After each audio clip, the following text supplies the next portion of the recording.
Hello, viewers, and welcome to the Team VVV podcast. We're back again for all of that racing, gaming, news action over the past week or so. So I'm joined again today by Kevin. Nice. And our special guest this week is BlackPanthaa himself, Theo. Hello, Theo. Hello. So here we are then. A bit of racing gaming news, completely different to your usual sort of gaming sort of style, in terms of a whole different genre of racing. And there's been a lot to catch up on the last couple of weeks on the channel. Of course, you've seen all the latest sort of interviews and news from E3, which we're still getting through. It really is amazing how much you see and do in just 3 days of the E3 show. But I think first we're going to catch up with the sort of headline news today, which was that Gran Turismo is going to be released on the 18th of October, apparently. What do you think of that, Kevin? Well, I was surprised. I mean, they mentioned that the beta was closing on July 16, I believe it is. So I was expecting an announcement, say, in 4 to 6 weeks. I think I tweeted it at the time. But to get the announcement the very next day of the release date was, well, I was totally shocked, actually. Because, you know, I just thought they maybe will be testing this mechanical damage that they've only just implemented into the beta. But apparently there's rumours of second closed beta. So I wouldn't be surprised if that happens. And then they can add in the mechanical damage. They can tweak it about and, you know, add more features as time goes on. And then as they get closer and closer to launch, you know, we get a better idea of the complete package, because we're not quite sure what GT Sport actually is in terms of the single player component, are we still?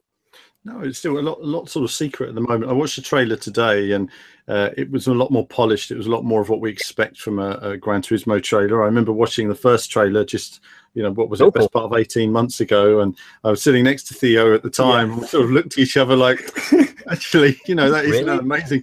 And there was a moment halfway through the presentation where he's talking about photo mode, and photo mode's the most important element. I just looked at Theo and we just looked at each other and thought, this is going on a while, isn't it? Photo mode with the racing. And it has taken a while to come together. What do you think, Theo? Do you think they're going to hit October the 18th?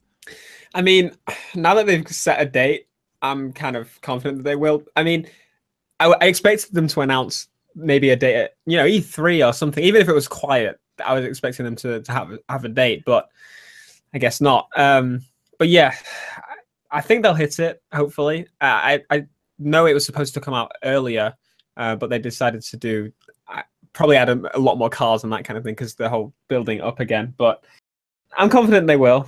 I think confident that they will. Well, it's funny you mention that, because you know, it was expected to be shown on stage at E3. Yeah. There was a strong expectation that the release date was meant to have been announced at E3. And just a few months ago, probably April, you know, when they were starting the beta, there was rumors that the beta was not going as expected.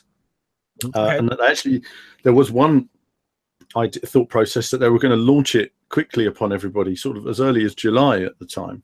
And so then obviously they've realized some more work needs to be done, and they've got to get it out. I think for the, you know, the brand at the moment, I think it's got to come out in October. I think whatever's happened in the process of making this game, they're going to have to move on to the next one quite swiftly in terms of continuing it. You know, this is a really interesting title in a way. We don't know much about it. We don't really know the full content. We don't know the single player mode. And, you know, it's been one of the strangest development processes I think I've ever seen, especially with a game in development for, what, 5-6 years? I mean, it really is an amazing protracted development period. But either way, October the 18th, we'll all be playing Gran Turismo. Oh, yeah. And I've no idea, you know, what cars and what approach we're going to have with it. I find the esport gaming all quite stressful myself these days. I'm happy to watch it now than playing it. Why? Because I suppose there's a part of me that's hopelessly competitive. So when I get on there and I get beaten, then I realize, oh, do you know what? I'm better than that guy. So then I have to get better and beat him. And then we move on to the next stage and the next stage. It's sort of a never-ending journey of better guys. That's the internet for you. It really is very hard to work your way to the top. And a lot of people take it very seriously indeed. So Gran Turismo, a big announcement there, and a huge title coming out on October the 18th. Of course, on September the 22nd, we have Project Cars 2, and they've announced the full car list and the full track list over the past sort of week.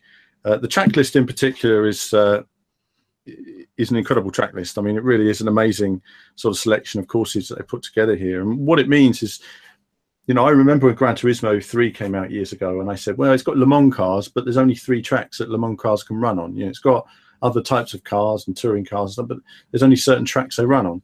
Whereas here, you could actually run like your own sort of fake Formula One or fake WEC series, and there's enough tracks for you to actually run on it. And of course, the expectation of more DLC on the way. So in terms of, they've broken it down to categories here. Obviously, lots of European tracks, North American tracks, and Asia. I mean, I don't even know where to begin in terms of you know, discussing some of these circuits. I mean, there's some really cool ones like Sugo's in there that was in Ride 2. I really enjoyed Ride 1 as well, actually. I really enjoyed Sugo, actually, in Ride. I thought it was a great circuit.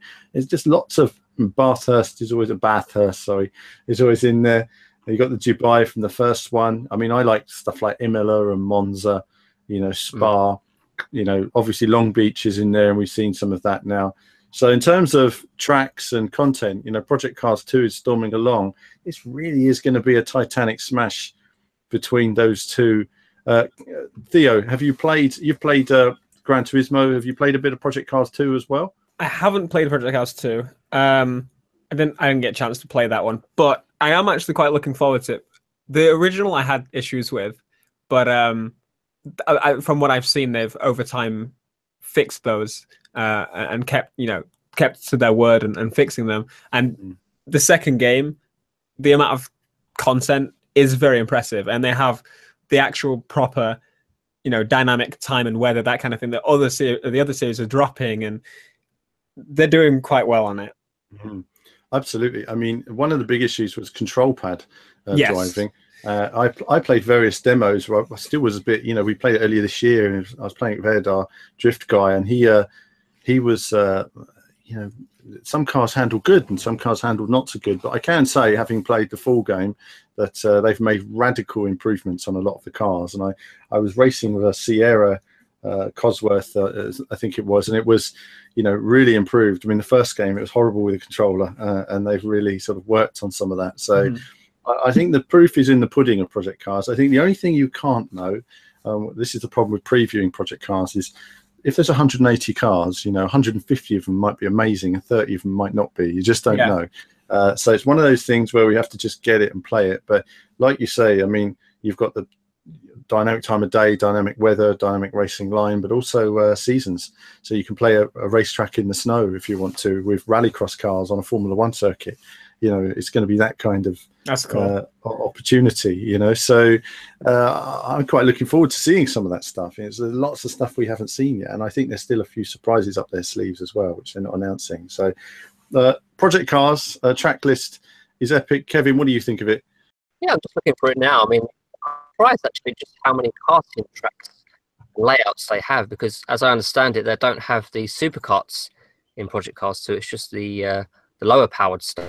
So it's interesting to see they've gone with lots of different karting tracks and layouts. That's interesting. And also the rallycross content. We've mentioned this before. You know, it has so many rally tracks, and more so than the official rallycross game, Dirt 4. So it's, you know, it certainly does have a lot of variety. Of course, you've got your old Grand Prix tracks, all the legendary stuff, and you know, it's just such a nice mix, you know, of all these different tracks, new and old. And so there's always going to be something for everyone here, and you know, just looking through them, just the sheer amount is quite mind-blowing. And to think that they've got all these different conditions and time of day and different cars, and you know, you can imagine all the pit lane stuff. It's just like a logistical nightmare to put it all together. And as long as it's 95% bug-free, you know, it's going to be a cracking game, because a game of this complexity, you know, it should be commended, and it's just so ambitious. You know, the ambition of the original was incredible, but it seems like they've almost outdone themselves once again here with Project Cars 2. So, and you know, the cars we mentioned, again, lots of variety, different race cars. The old classics are there. All the other stuff is there that you want, and like you say, they're holding back quite a few to be announced. So no doubt they've got some really big guns there, and just be looking forward to seeing those reveals in the coming weeks, no doubt. So it's all looking very good, isn't it, right now? Yeah, I mean, I was chatting to the game director in our interview, which has gone up on the channel, and he talks about, you know, obviously they need a pit crew for every type of car. not only a pit crew, but some pit crews have more members in the team than others. So they've got the right amount of members for each team, for each car. And so if you've got multi-class racing, you've got every pit box will have a different crew in it and a different amount of guys. But he even talked about, different speeds of windscreen wipers that they travel at depending on the conditions and stuff like that, so that everything works authentically on the actual car in that way. So it's that level of detail that they're going to now. So for me, I mean, I'm a big motorsport fan. I'm just really looking forward to get stuck into it and going back to trying it in VR as well. VR in Project Cars 1 was a demonstration of its potential, but unfortunately, even if you've got a GTX 1080, it still doesn't run smooth. Actually, Theo, you've played a bit of Project Cars on VR, haven't you? Yes. What was your impression of that? It was good fun. I mean, it's the only game that a racing game that I played with VR on PC. I tested it with, I think it was AMD's 480, which was their VR focused GPU that launched. And it improved a lot from what I played on before. Did still, it was more of it felt more of a technical test rather than actually being implemented. But it definitely, like VR, I've said it time and time again, that if you've got the wheel and then you add VR onto it, it's an insane experience. Yeah. I mean, that's what I was getting at, people, is what you don't get is a scale, but also that you're sort of confined in the car. You feel some of the Formula cars, you actually feel it like you're sort of wedged in there, and your body sort of angles itself that way. And it's like I say, the only thing was the frame rate that let it down. The performance wasn't great. So on this version, we're expecting much better performance. In fact, when we tested it at the early preview, it was running really well in VR, and I just didn't want to give up. I wanted to stay in that Indy car. I mean, doing the Indy 500, I'm just going to pretend I'm Fernando Alonso, isn't everybody? And you're just going to do your Indy 500, and I can't wait to try that out in VR. It's going to be amazing. So yeah, Project Cars 2 looking amazing at the moment. Look forward to more previews and trying that out soon. Other news that's out and about out there, of course, Assetto Corsa are going to have the F1, the 2017 Ferrari has been selected by the community to be the new Ferrari they've wanted to bring in to Assetto Corsa. It's strange, actually, because apparently the developers have had quite a large backlash from angry fans, saying, why are we bringing this one here? And they said, well, look, the community voted. It's not. This isn't down to Kunos. The community voted for this, and this is what you're going to get. But yes, an F1 2017 car. I think because there's a lot of fans who play Assetto Corsa who feel that the Assetto Corsa physics model is possibly more complete than the one in F1's Codemasters F1, and so they want to try a modern F1 car. And also then the modders also want it, because then they have a car they can use as their base model for modding it for everything else. That's another reason behind it. So you'll see all these like full official F1 2017 season mods, which probably will get banned at some point. But also from Assetto Corsa, we've got the Xbox One update is now available. So frustrating for them that it's been delayed, but it's still going. I wonder, Kevin, does anybody even play Assetto Corsa on the Xbox these days? It seemed like it was, you play on the PS4 occasionally, but it just seems so quiet, the community. Yeah, I think in general, the console community has really whittled down. I mean, it's been that way for quite a while now. So I don't know. I feel that they updated the console versions too late, and the release version of Assetto Corsa for the console just wasn't quite up to scratch. And I feel like that done a bit of damage there, and they couldn't quite recoup that damage. So it's a shame. But I mean, who knows what we're going to see in the future from Kunos? We could see Assetto Corsa 2, no doubt, probably in the next 2 or 3 years. Who knows? But seeing this Ferrari pack is really right up my street. I mean, I was one of those guys that really enjoyed test drive Ferrari Racing Legends. We get to drive all the Ferraris throughout the sort of ages from like goodness knows when, like 20s or 40s or something, up to the modern day stuff. And looking at this pack here for Assetto Corsa, it has the 60s cars, 80s, noughties and 10s and stuff. So it's pretty epic stuff. It's just a shame the way it panned out on the consoles. They couldn't update it to coincide with the PC market. Sometimes I feel maybe they should hold back the PC update alongside the console one, but then again, the PC market will then complain. So they're in a tricky position really with a game like this. This is really the first proper simulation game, isn't it, for the console market? You know, a really well-respected PC sim racing game onto the console. So, as an exercise, it's had some success, but then it's had some failures as well. But be interesting to see where it goes in the future.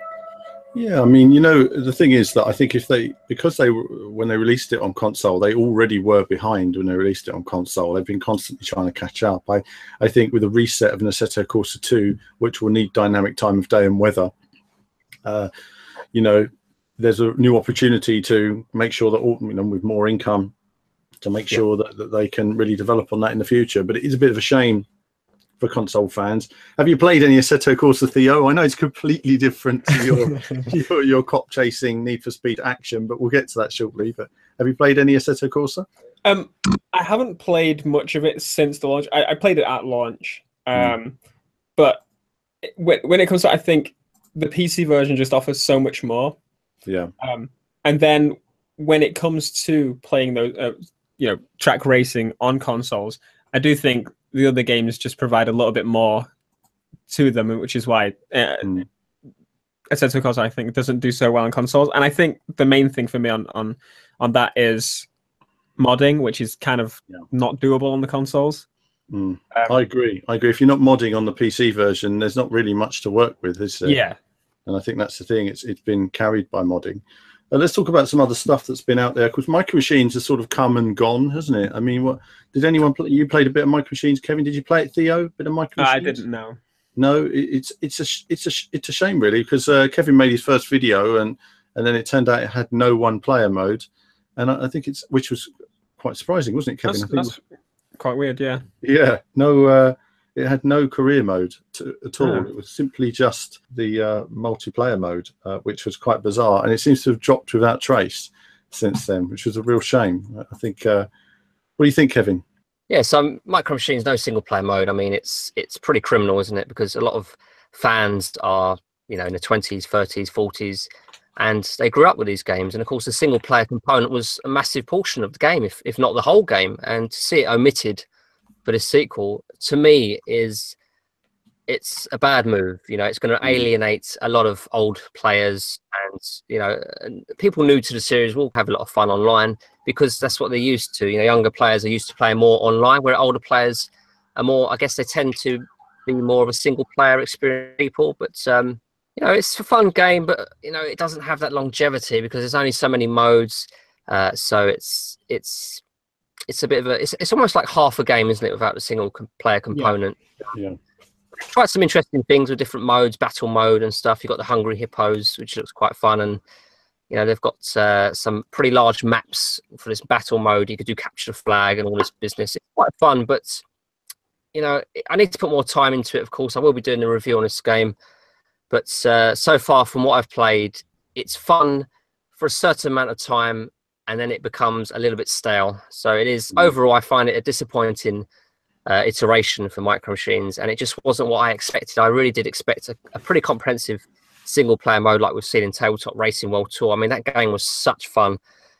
Getting the 3 stars, you know, you didn't have to, but you just felt compelled to because it was just such fun. And I don't get that at all with Micro Machines because it just doesn't have it. So it's a strange one, but hopefully they'll come back with a new Micro Machines game, you know, a few years down the line, and they'll actually get it right that time. But yeah, a little bit disappointed with Micro Machines. Yeah, I'd say that one's sort of, it popped up there and it's got real potential, and it's kind of dropped off again. One game I'm just going to quickly mention before we move on, it's on the website yet, but Redout released a new DLC. I seem to always be mentioning Redout, but they have been releasing lots of new DLCs, and the new DLCs for Redout have been amazing. I love a bit of Redout action, so really looking forward to the console release of that, which apparently is happening next month. And we know nothing about it other than that. So it seems strange, isn't it, to keep your new racing game secret? But there you have it. Now, Theo, we're going to move to some of your stuff now.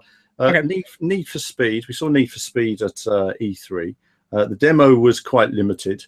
But what do you make of it so far? Does it look? I mean, I had a few issues with the previous game. I mean, you know. It didn't. What do we have? We didn't have manual gears. We didn't have no cockpit cam, no steering wheel compatibility. But it wasn't just that; it was the cops were a bit thick and didn't know how to follow you. That was a big issue for me, and yeah, the city just felt a bit lifeless as well, and I just wanted a bit more to it. But we don't know what the final game's going to be yet. But what do you make of it? Your impressions so far?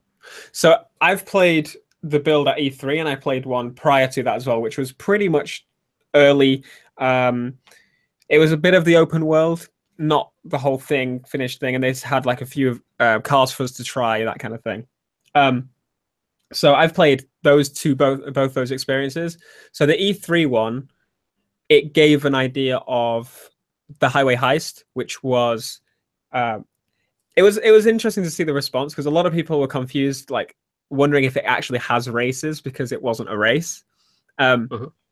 Which, I mean, I couldn't kind of understand, but then there is actually races and stuff. I played a big bulk of it, as I said, earlier on, but I'd say improvements all around. They improved on the last game. They had, they added a lot of community requested features, such as, say, the manual transmission and whatnot.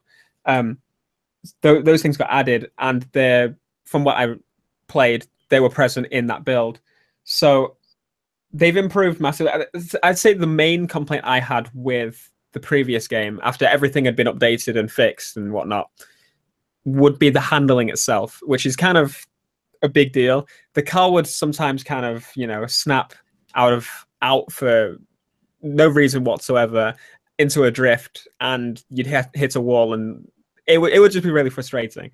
But I think with this game, I'd say they've got much more improved handling. That's the main worry I think I had going into it. I didn't want them to have broken handling again, because all they had to do in my view is fix the handling, fix the main points, say launch with manual, that kind of thing, and they'd have a good game. But they came in and they added in these like action missions and focus of adding off-roading and all these crazy features that I think I didn't expect, but it made me excited, because it shows kind of where they are with the game. This is their third game, I believe.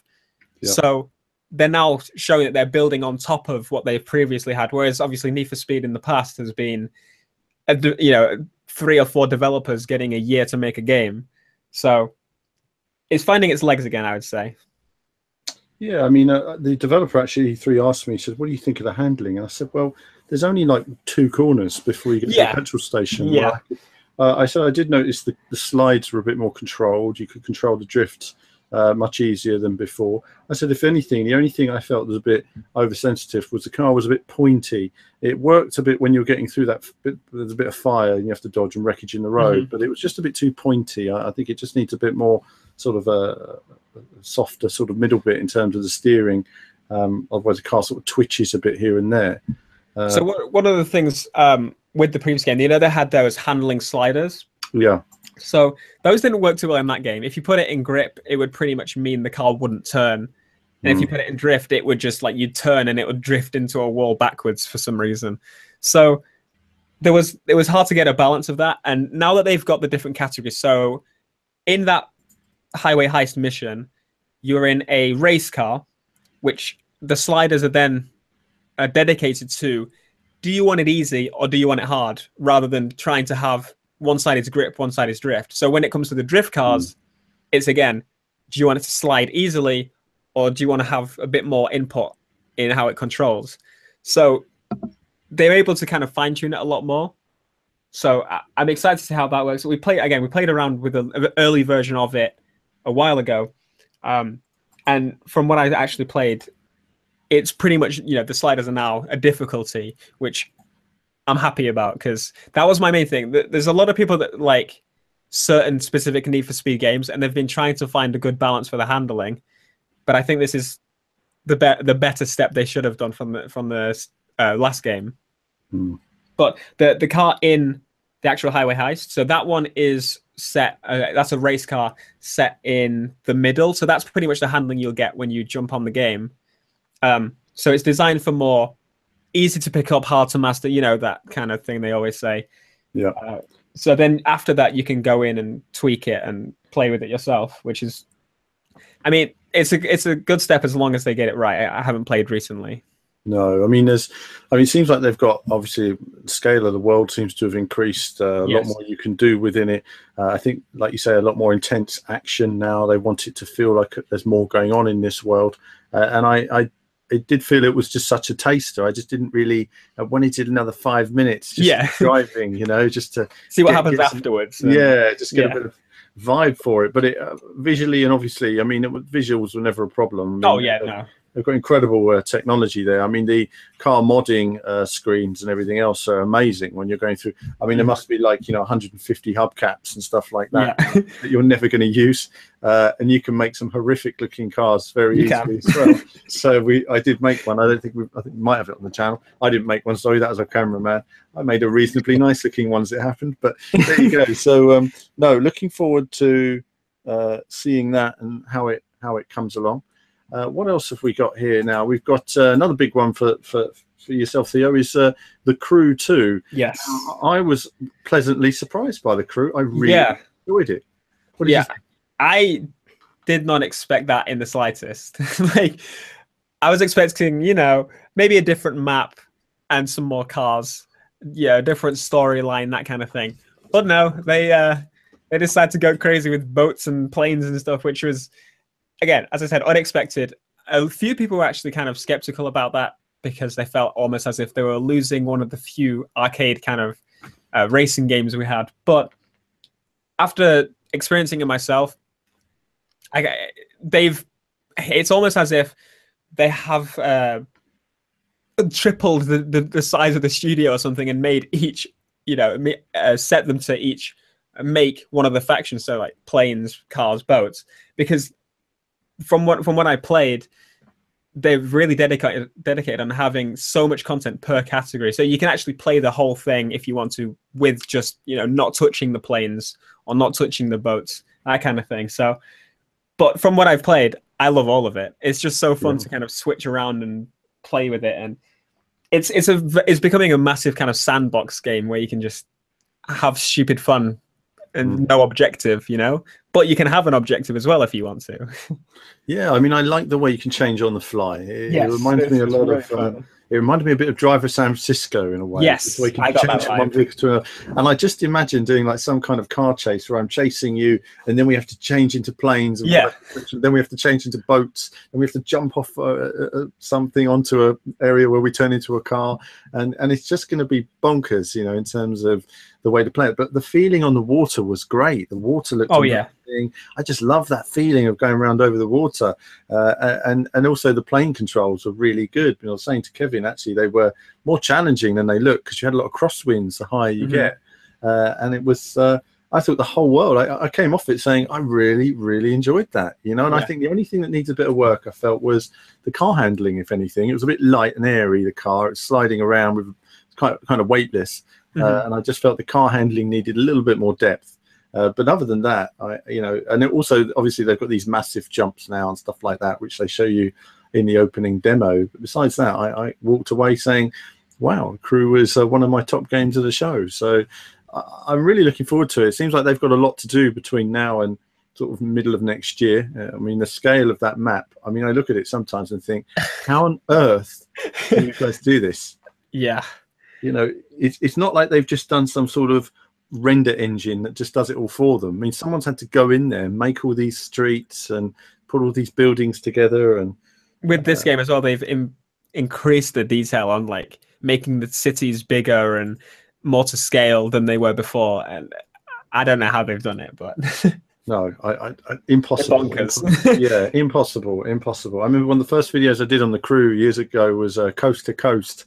Yes, I drove, and I said I'm going to do that again. But this time it'll take me like 6 hours of driving. I'll just get onto a highway and just sort of sit there. But I will do some Sunday drives on this one. But it will probably involve jumping into a speedboat, using my hot ass, well, and everything else. So no, good game. Looking forward to it. We don't really know much more than that, but certainly the potential of the world is fantastic. Look forward to playing more of that. Kevin, has anything caught your eye on the news this week? Today was the release of Motorsport Manager Mobile 2. Okay, yeah.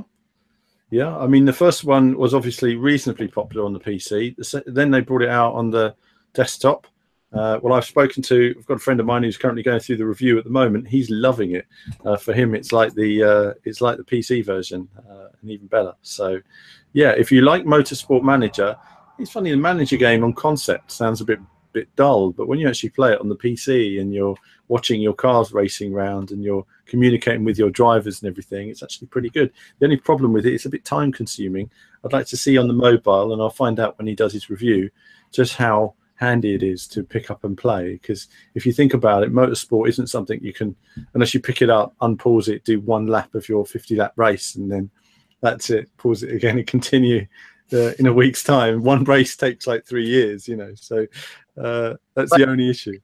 Yeah, the iOS today, and apparently Android version will come out next month. So look forward to having a go at that on the Android, I guess. And another thing that caught my eye was the Mario Kart VR arcade game, which is apparently going to be at Namco Bandai's VR Zone Amusement Center in Japan, and apparently it's going to be coming to London as well as some other places as well. And it's on the site there. You can check out the sort of Mario Kart VR madness, but it just looks so vibrant, so fun, so colourful. You see the massive big piranhas, you can see the hoisting the green shells in the air, ready to unleash them, and it just looks like so much fun. I just hope to see a future Mario game on the consoles with VR support. That'd be amazing.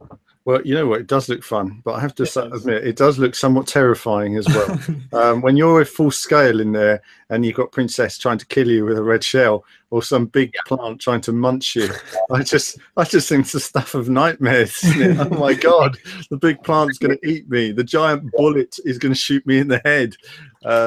It's this. The one thing is, imagine the wicked death stare, giving you nightmares for a few nights, and but it looks fun. Looks good. You don't realize the scale, do you, unless you're in VR? That's the thing. Right. Everything is massive in VR, and I think, yeah, that looks to me, but it looks very, very cool. So I'd love to try it. Yeah, I would love to try it. We'll keep an eye out for that as soon as we see it somewhere. Like you say, well, it's worth jumping on that. Now, what else have we got this week? We've got the latest WRC7 trailer, which showcases epic long stages. So we've got 17-minute stages now in WRC. That's going to be quite something, Kevin. Yeah, I mean, if anyone plays rally games, you just know how tiring and how exhaustive they can be. And to drive a stage as long as 20 kilometers, which will last anywhere between 15 and 20 minutes, according to the developer. I mean, that's just going to be such an undertaking, isn't it? You're going to really have to concentrate, listen to your co-driver intently, and not lose focus in order to be sort of successful. But I can't imagine playing a 20-minute stage without crashing off every now and again. It's going to require absolute concentration. But it's great to see they have it in. I mean, these stages I think are slightly longer than Dirt Rally and Dirt 4 even. So it was a criticism we had with, or people had with WRC games. I mean, especially WRC 5. Some of those stages were quite a few of them were under 2 minutes, I believe. So we did see slightly longer with WRC 6, and of course with 7 now, they really seem to be pushing the boat out. So it's good to see, and the handling is coming together nicely from what we played at E3. So it's shaping up pretty good, and there seems to be a positive vibe around number 7, which we didn't really see with 5 and 6. So people are coming around to the game, they're seeing the qualities that it has, and hopefully, as a result, more and more people will pick this game up. Did you see this at E3, Theo? I didn't know. I actually didn't go into the convention this time. So you were outside the building just doing other stuff. Yeah. I tell you, when I was in there being busy, and I was doing lots of racing, and I did 3 stages on it, and thoroughly enjoyed myself. I thought it was very responsive. The car went where I wanted it to go. I thought the throttle was responsive. It was a real tactile feeling.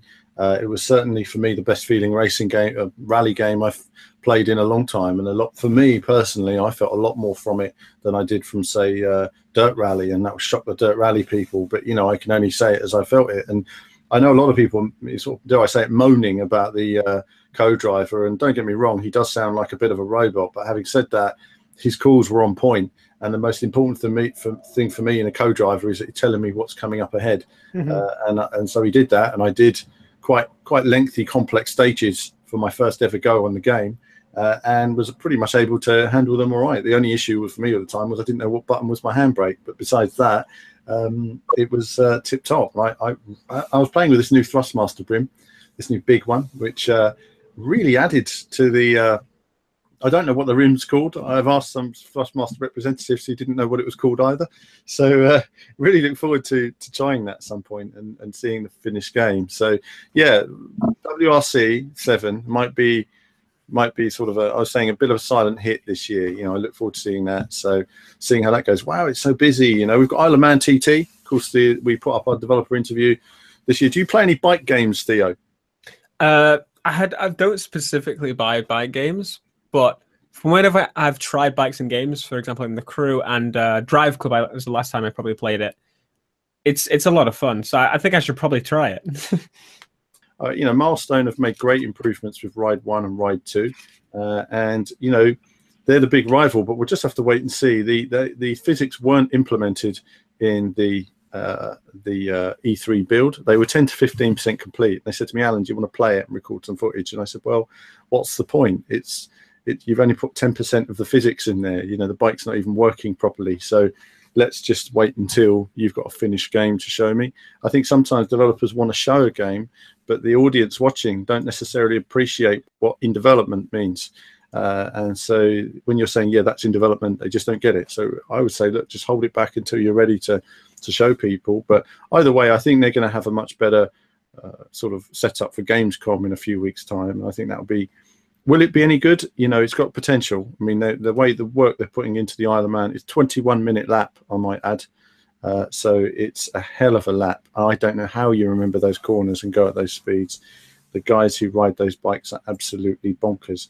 Fortunately, on the game itself, they do actually give you the arrows to tell you which turns are coming up and the sort of severity of the turns, which is what you need because, like you say, there's the main TT mountain course, like 34.5 miles or something. So it's incredible. You know, I just can't imagine. I mean, this incredible long stage along with the WRC 7 stages, it seems like they've got, you know, technology in place to give us these massive long tracks. So it's just going to be exhausting, isn't it? You're going to have a wet towel on the side, I think, after we've done a lap. No, yeah, I mean, it's just, you know, I know what's going to happen. I'm going to do like a 20-minute stage, crash after 19 minutes and get called a noob. And that's normally what I get in my videos. You know, how will I drive? Just to mention, actually, Rocket League, one of your favourite games there, Kevin, has hit 33 million sales. Yeah. Played by 33 million people, shall I say. I mean, that really is bonkers, isn't it? Have you played any Rocket League, Theo? I played quite a lot when it came out on the PlayStation. It's a really fun game to just kind of jump in and, well, honestly, you say you'll spend about 5 minutes on it, but it ends up being a lot more than that. Yeah. Well, Kevin, you're pretty good at it. I mean, are you still playing it? Do you know what? It's quite funny actually. Because of E3, I actually uninstalled Rocket League. That's how strong my addiction is. Because I thought, right, I've got E3 coming up. I cannot be distracted by Rocket League like I usually do. So I uninstalled it, and I haven't installed it to this day. So you know, I'm the same when it comes to Star Wars Battlefront or something like that. You know, I'm just on it all the time. And it's the funny thing is I play a lot of FPS games. You know, it's what I play, and and 2D shooters and stuff like that. So I know, I feel you. That's dedication there, Kevin. That's amazing. So I think that's it for the the recent news. I think that's the main news anyway that we've got there. Kevin, on to the questions. What questions do we have for us all from the community? Probably more than usual, given the fact we've got Theo. Yeah, we've got quite a few. I'm going to have to filter some of these out, but so we are on Twitter. Right, okay, so Pete Terraform asks, did you get a chance at E3 to ask the Turn 10 guys if there'll be any improvements to the wheel physics in Forza 7? I did speak a bit about it.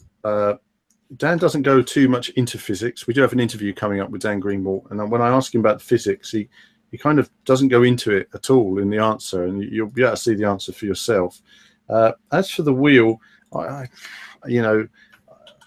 have to say, is it better than Forza 6? It probably is. Is it much better? Not really. I mean, the car was a little bit all over the place. If you watch the Porsche GT2, whatever, RS, you can see the understeer it has into a corner in the various videos. I couldn't make the car oversteer, and it's a rear engine car, and I just couldn't get the car into the corners.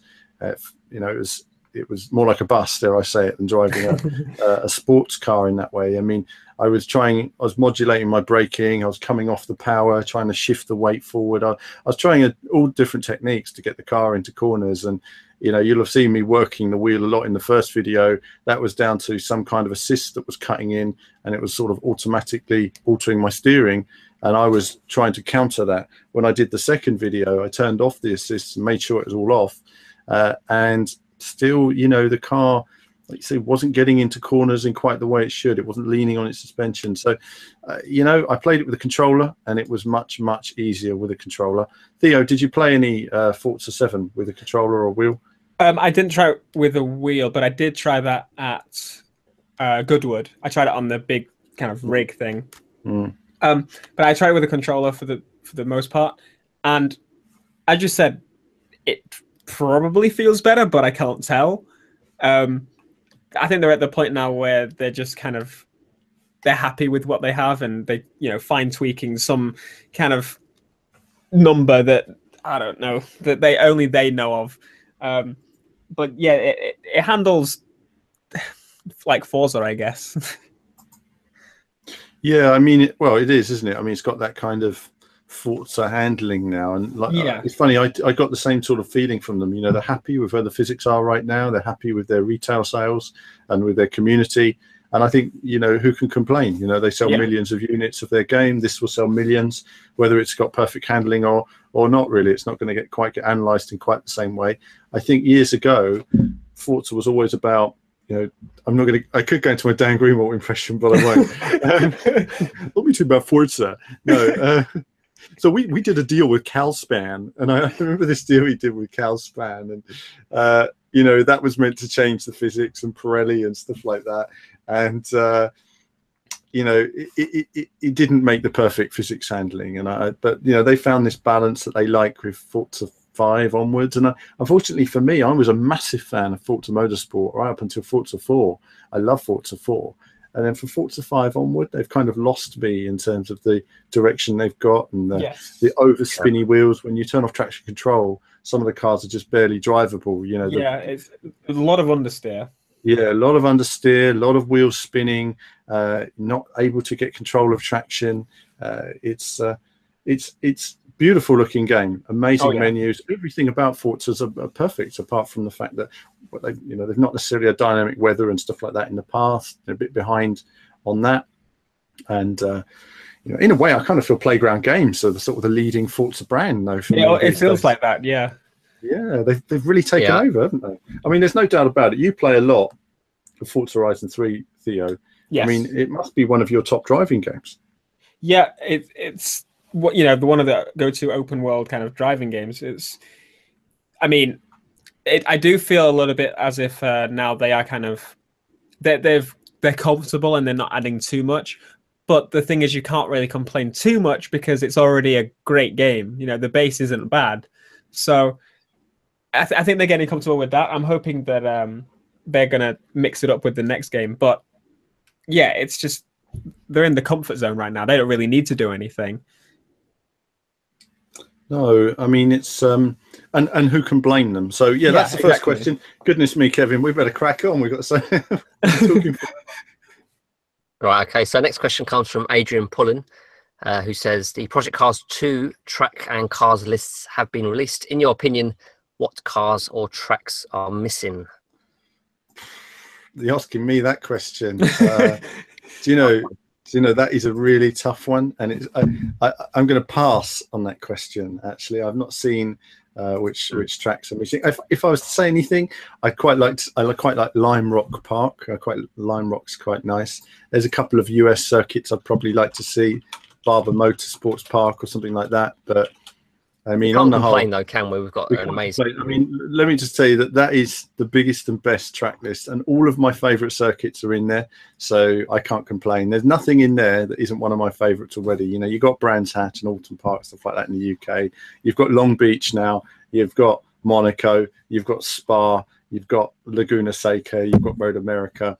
I mean, there's great circuits in there, you know. So even ones I don't like that are in there, like Kota, but that's another thing entirely.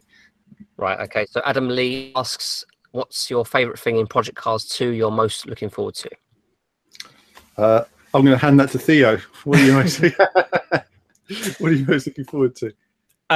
Most looking forward to hopefully the controller feeling better, because it's just a little bit easier for a lot of people, and I'd say most people will probably be playing on a controller, and that's the main issue I had with the last one. Yeah, well, you're right. I mean, it's a big deal, the controller. They have improved it a fair bit in the final game. And again, though, I mean, I was playing with a Mitsubishi Lancer, one of those the other day, and it was wow, solid as a rock, basically. So really, it was like playing, you know, like you say, Gran Turismo, I guess. I mean, it was that level of solidity in the controller handling. But again, it's very difficult to compare. What, you know, some cars. I mean, we know that. You know, what was it, that Formula One car that Ayrton Senna drove, the turbo? We've seen somebody driving that around Austria recently. You know, that was a tricky car to drive with a wheel, let alone with a controller. So we'll have to wait and see how tricky it is. But no, improvements made. So that was that. Well, I forgot the question now, Kevin.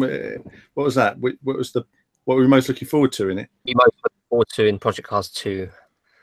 For me, I'm really looking forward to running proper multi-class racing. I'm looking forward to running a full Le Mans, not necessarily 24 hours of it, but running sort of a 2-hour race or something, going through day and night multi-class racing. I'm looking forward to the weather and the transitional track surface. Yes, that's one thing I was going to mention. That's a very cool feature, having like the track change over time. That's one of the most like things I'm looking forward to the most. Absolutely. I mean, it's going to add a lot. I'm possibly going to make a guide, which would be perfect for Theo. So yes. Then it will show, because what the difference is when it's starting to rain and drying, there's two very tricky times when you might need to change your tyres. And so I'm probably going to looking at maybe sorting out a guide for that to help people out. Because for me personally, you know, we have a lot of racing fans listening to this podcast, but I want to get new people into racing. I want to get people into racing that perhaps only play Need for Speed and want to feel, because when you play Need for Speed, you want to feel like a badass. Yes. You can pick up the controller, you can drive at 200 mile an hour, feel like a badass. You can drive up to a truck, take it out, and you're like, yeah, you know, that's Need for Speed. And I think with Project Cars, in the first one in particular, you'd have to concentrate so hard just to stay on the road. Whereas this time, I think it's now they've got through that barrier of making controller handling easier. Now it's going to be the very simple barrier of how do you actually drive it. And the difficulty in Project Cars isn't doing, it's knowing how. And once you know how, then you can do. And you'll be, I think for rallycross in particular, it's challenging when you don't know what you're doing. But when you do, it's actually not quite as difficult as perhaps you first were wondering. So I look forward to testing all of that. Okay, so Rich Sylvie asks, with the launch date of GT Sport announced, do you see limited VR capability as a death stroke for PSVR? Ooh. No, I don't. I think that it's still, you're going to put that VR headset on, you're going to see a full-size car around you like you do in Drive Club, and you're going to go, wow, this is the future, right? And you're going to see one car, and you're going to sit there and you're going to say, it's a bit low res, but look how big the car is around me. Wow, it's like being in a real car. It's amazing.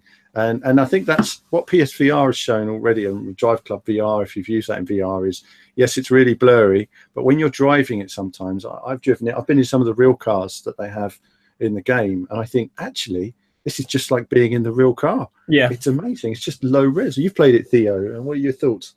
Yeah, PSVR is really good. I've got the Vive and the PSVR, and I've got to say I do enjoy how easy and simple the PSVR is to set up and start playing compared to everything else. But I just say the scale you get from things, the more it's much more dramatic when you use VR rather than just using, you know, watching a TV with your controller. I think the problem with it is obviously, as you say, the quality of it isn't massively impressive. But once you've kind of get past that, it gives you so much more input to how the car's like reacting to you turning it too sharply and whatnot. Yeah, I mean, you can see into the apex much better with VR. So you can drive closer to the edge, and you can move your head and get a better view. It just feels so much more natural. Yeah, it does. And it's funny, actually, we had the GT VR on the channel the other day of the new rally circuit, and our cameraman Tim said to me afterwards, so I actually couldn't fit in the rig, unfortunately. I'm too tall. There's a video of that coming as well, and I just said afterwards, I said, what did you think? And he said, well, when I played Project Cars and everything else, they were intense and exciting and everything. When I played Gran Turismo on a screen, it just felt clinical and dull.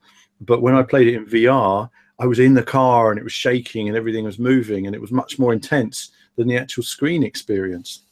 So he really enjoyed it, even though there was only 2 cars in the race. Mm-hmm. So I don't think it will be the end for VR. I think VR is going to be still about 5 years away. We need that. We need that 4K per eye.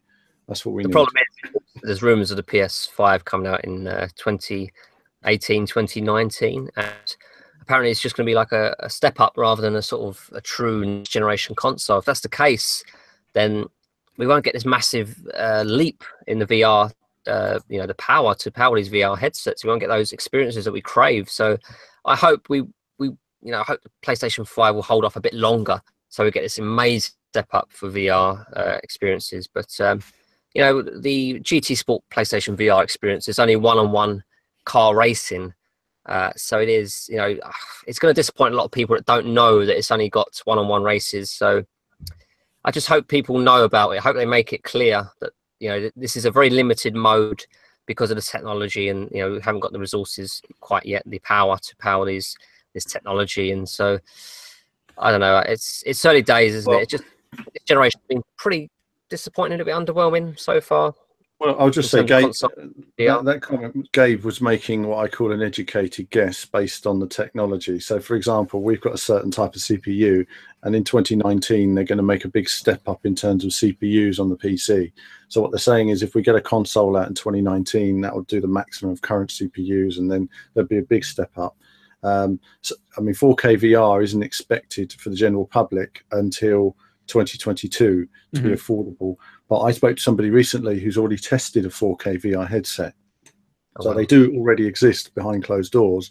Unfortunately, though, they'd probably cost, £30,000 each.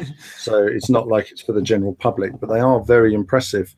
He was testing a racing game, and he said to me that this new 4K VR has a massively wide field of view. He said, in a way, it was almost too wide, because when you put on an HTC Vive, because it's quite limited your field of view, it's just like wearing a helmet.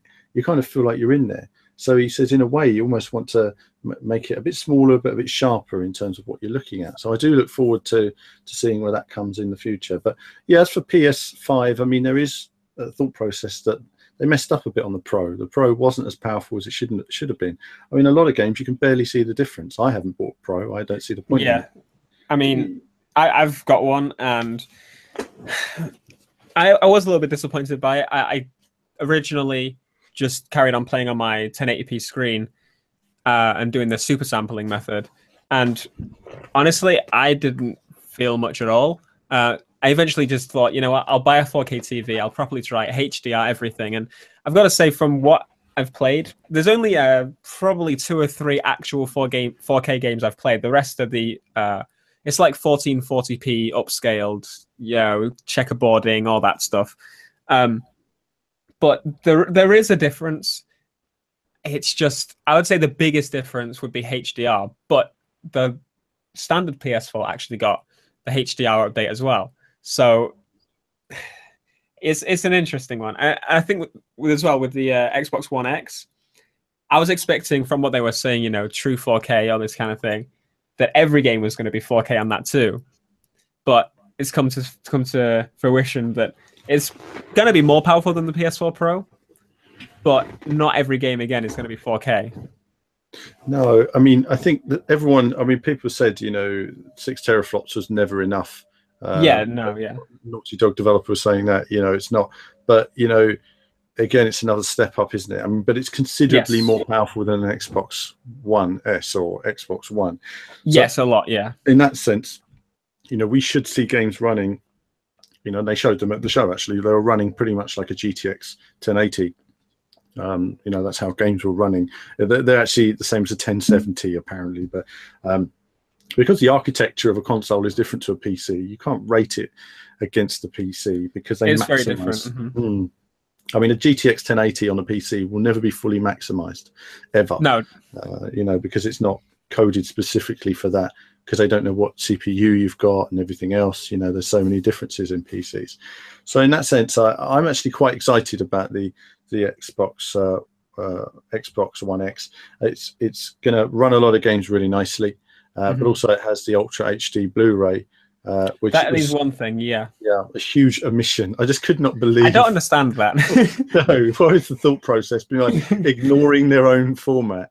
I just couldn't believe that. I really thought, you know, what a surprise. So, yeah, I mean, Xbox One X, I'm really looking forward to that. We'll see the difference. But no, over to you, Kevin. On to the next question. Yes, I guess our final question for Theo is, how did you get into YouTube? Oh gosh. I'd say for the most part it was because of I'd say the PSP, actually, which is a weird one.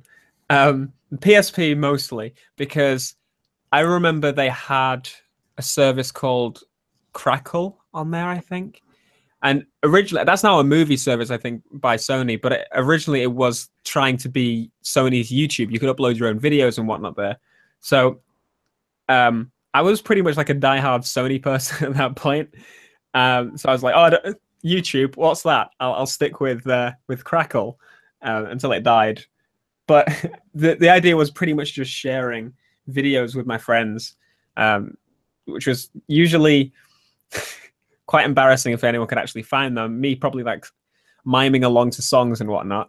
But I've always just had this thing for video sharing, and the fact that when you upload something and someone sees it, it's the coolest feeling. And I guess it just built from there. I was into games, so I thought I'd start recording games.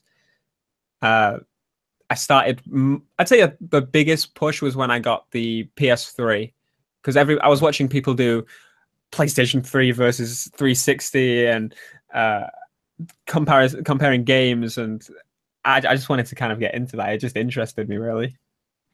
You had a couple of videos when you were really young, didn't you? What were they all about? Yeah. When I didn't have the stuff to capture games, as I said, for probably like 2-3 years, I recorded my TV with a webcam. And I used to do videos basically comparing, talking about news, talking about comparing the consoles. That was the thing I was really into, because I saw other people do that and I wanted to give my input on that. So yeah, I had some videos that I like to keep them up to look back at them myself, but other people obviously find them because of that. And some of them I don't even remember the password for, so I can't get rid of them. But it's cool to look back on those. And I've just always, as I said, had this passion for knowing that people are seeing what I'm making and improving on top of that. Yeah, well, it's all come together, isn't it? This recent few years. I mean, yes, it's absolutely exploded. You've got your new sort of super edits now. Yes. I've got to ask, how long does it take you to make a video like that? And do you ever look at a video and think, goodness me, how am I going to cut that together and make it work? Many times, I'd say. Okay, so the recording of the videos varies. Some games it's easier, some games not, because I do a lot more jumping between the clips.